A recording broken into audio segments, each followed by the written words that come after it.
சாரோட நிலைமை பாருங்க. கும்பகோணத்தோட எங்கள் மாநில பக்கத்தில் இருக்குது இந்த அரசு நாடு. இது எந்த விதமான முன்னேற்பாடுகளும் இல்லை.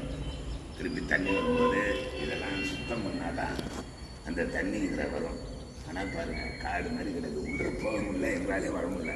ஒரு வீடியோ போடணுங்கிறதுக்காக நானும் தம்பியை வந்து இதை எடுத்துருக்கோம்.